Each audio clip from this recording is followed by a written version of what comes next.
نحمدہ ونصلی ونسلم علی رسولہ الکریم اما بعد فاعوذ باللہ من الشیطان الرجیم بسم اللہ الرحمن الرحیم۔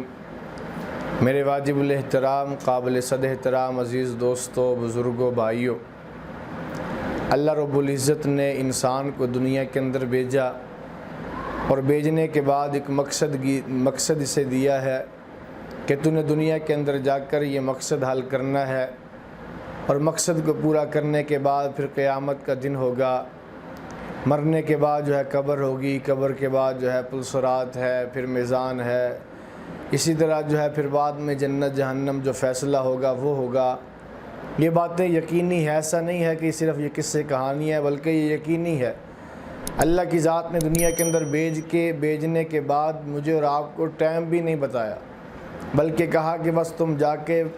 اپنا مقصد حل کرو، میں کسی وقت بھی تم سے پوچھ سکتا ہوں، کسی وقت بھی تمہاری روح قبض کر سکتا ہوں، اور کسی وقت بھی تمہارا امتحان شروع ہو سکتا ہے۔ تم ہر وقت امتحان کی تیاری میں رہو۔ یہ ضروری نہیں ہے کہ جناب علی بوڑھے ہوں گے تو بوڑھے ہونے کے بعد بیمار ہوں گے تب موت ہوگی، ایسا نہیں ہے، بلکہ آپ دیکھتے ہیں اپنے معاشرے کے اندر کے جانے والے جوان بھی جا رہے ہیں، بچے بھی جا رہے ہیں، بوڑھے بھی جا رہے ہیں، یعنی جس کا وقت پورا ہو جاتا ہے، اللہ کی طرف سے حکم آ جاتا ہے، پھر اس آدمی کی روح پرواز کر جاتی ہے، اس کا قیامت اس کی شروع ہو جاتی ہے۔ امام غزالی رحمۃ اللہ علیہ نے ایک بہت پیارا واقعہ نقل کیا ہے۔ امام غزالی رحمۃ اللہ علیہ فرماتے ہیں کہ دن جس وقت جنتی جنت میں چلے جائیں گے اور جہنمی جہنم میں چلے جائیں گے، دونوں کے جانے کے بعد پھر جہنمیوں کے اندر جب جہنمی جہنم میں چلے جائیں گے تو اس وقت مشرکین مکہ کہہ رہا ہوں، مشرکین لوگ جو ہوں گے اور جو کفار ہوں گے، یہ لوگ تانا دیں گے ان مسلمانوں کو، اور تانا یہ دیں گے، وہ کہیں گے دیکھو ہم تو مشرک ہیں، ہم تو جہنم میں جلیں ہماری سمجھ آتی ہے، ہم کافر ہیں، ہم جہنم میں جلیں ہماری سمجھ آتی ہے، تم تو مسلمان تھے، نبی کا کلمہ پڑھنے والے تھے، خدا کو ایک ماننے والے تھے، حضور علیہ السلام کو آخری نبی ماننے والے تھے، تم بھی جہنم میں ہم بھی جہنم میں، تو لہٰذا پھر فرق کیا ہوا؟ جس وقت یہ تانا دیں گے وہ کفار اور مشرکین لوگ مسلمانوں کو، ان گنہگاروں کو جو جہنم میں جل رہے ہوں گے، اس وقت یہ چیخ و پکار کریں گے، اللہ جبریل امین کو بھیجیں گے، پوچھو یہ کیا کہہ رہے ہیں، تو جبریل امین کو وہ جا کے سارا حال بیان کریں گے، اس طرح ہمیں تانا دیا ہے، اللہ کی ذات کو کہو کہ ہمیں نکال دے، معاف کر دے۔ تو حضرت جبریل امین حضور علیہ السلام نے فرمایا کہ جبریل امین اللہ کی ذات کے سامنے سوال رکھیں گے کہ اس طرح انہوں نے تانا دیا ہے، اور یہ تانا واقعتاً بجا بنتا ہے کہ انہوں نے کہا ہم تو کفر کریں، ہم شرک کریں، ہم جہنم میں جائیں، بات سمجھ آتی ہے، تم تو ایک خدا کو ایک ماننے والے تھے، تم نبی کا کلمہ پڑھنے والے تھے، تم بھی جہنم میں۔ تو اس وقت اللہ کی رحمت جوش میں آئے گی، اللہ کی ذات فرمائیں گے ان کو نکال دیا جائے، جس کے دل کے اندر رتی کے برابر بھی ایمان ہے، اس کے نام اعمال میں شرک نہیں ہے، اسے جہنم سے نکال دیا جائے گا، اور نکالنے کے بعد پھر اللہ کی ذات کہیں گے فلاں نہر کے اندر غوطہ لگاؤ، وہ اس نہر کے اندر غوطہ لگائیں گے، غوطہ لگانے سے پہلے وہ جل کے سیاہ ہو چکے ہوں گے، کوئلہ بن چکے ہوں گے، جیسے وہ نہر کے اندر غوطہ لگائیں گے تو فرمایا کہ پھر آب حیات کے اندر غوطہ لگائیں گے تو ویسے وہ چمکنا شروع کر دیں گے، تو اللہ کی ذات ان کو جنت میں داخل کریں گے، لیکن ان کے ماتھے کے اوپر ایک مہر لگا دیں گے، وہ ماتھے کے اوپر جو مہر لگے گی اس کو لکھا ہوا ہوگا کہ یعنی یہ جو لوگ جنت کے اندر جا رہے ہیں، یہ اللہ کی ذات ایک پیکج کے تحت ان کو جنت کے اندر بھیج رہے ہیں، ان کے اعمال کی وجہ سے نہیں، بلکہ یہ عطائی جنت کے اندر جا رہے ہیں، ان کو عطا کی گئی ہے جنت، یہ ان کے اوپر ایک انعام کر دیا گیا ہے اللہ کی طرف سے۔ تو لہٰذا یہ جو لوگ ہیں یہ یوں سمجھ لیجئے کہ اللہ کی ذات اپنی رحمت سے ان کو نکالا ہے، یہ عطا ہے، ان کے اوپر عطا کی گئی ہے، تو ان کو جنت کے اندر داخل کر دیا گیا ہے۔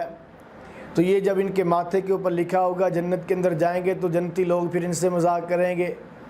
جنتی کہیں گے تم تو وہ لوگ ہو جو ویسے رعایتی پاس ہو، رعایتی جنت کے اندر آئے ہو، تو لہٰذا تم تو جنت کے حقدار نہیں تھے، تم رعایتی جنت ہو۔ وہاں پر آ کر پھر یہ اللہ کے سامنے درخواست کریں گے اللہ تو نے جنت میں تو بھیج ہی دیا ہے، جنت میں داخل کاری دیا تو یہ ہمارے ماتھے سے مہر بھی ہٹا دے کہ جو ہمارے ماتھے کے اوپر تو نے لکھ دیا کہ یہ رعایتی جنتی ہے، اللہ یہ مہر بھی ہٹا دے، تو اللہ کی ذات پھر ان کے ماتھے سے وہ مہر بھی ہٹا دیں گے۔ تو امام غزالی رحمۃ اللہ علیہ یہ واقعہ سنانے کے بعد کہتے ہیں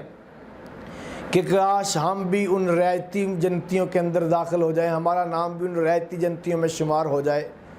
کہاں اتنے بڑے شیخ، کہاں اتنے بڑے بزرگ، اور کہاں یہ کہہ رہے ہیں کاش ہم بھی رعایتی جنتیوں میں داخل ہو جائیں۔ اصل بات یہی ہے کہ جتنی تم خدا سے ڈرنا شروع کر دو گے، جتنا خدا سے محبت پیار کرنا شروع کر دو گے، جتنی تمہارے دل کے اندر جو ہے اللہ کا خوف اور ڈر اور تقویٰ تمہارے دلوں کے اندر آ جائے گا، اتنا ہی انسان اپنے آپ کو کم سمجھنا شروع کر دے گا اور کہے گا میرے تو پلے ہی کچھ نہیں ہے، مجھے تو یہ بھی کرنا چاہیے، یہ بھی کرنا، میں نے یہ جرم کیا، یہ جرم کیا۔ اس وقت انسان یہ سوچتا ہے۔ لیکن اگر وہ اعمال کے اندر بہت پیچھے ہو، کبھی نیکی کی نہیں ہے، تو وہ اطمینان سے گھر میں بیٹھے ہیں، جی اللہ معاف فرمائے گا، اللہ غفور الرحیم ہے، یہ ایسی باتیں کرتے ہیں۔ تو میرے بھائیو، دوستو، بزرگوں، حقیقی بات یہی، جتنا ایمان پختہ ہوتا چلا جائے گا، جتنا دل کے اندر تقویٰ آتا چلا جائے گا، آدمی اتنا ہی اپنے آپ کو کم تر کرنا شروع کر دیتا ہے۔ حضرت سیدنا صدیق اکبر رضی اللہ تعالیٰ عنہ کو دیکھ لیجئے کہ جن کے بارے میں اللہ کے نبی صلی اللہ علیہ وسلم کیا کہہ رہے ہیں۔ فرمایا میں نے دنیا کے اندر سب کے قرضے جو ہے ادا کر دیے ہیں، سب کے قرضوں کا بدلہ میں نے دنیا کے اندر دے دیا ہے، جس نے میرے اوپر جو احسان کیا میں نے ہر احسان کا بدلہ دنیا میں دے دیا، لیکن ابو بکر کے میرے اوپر اتنے احسانات ہیں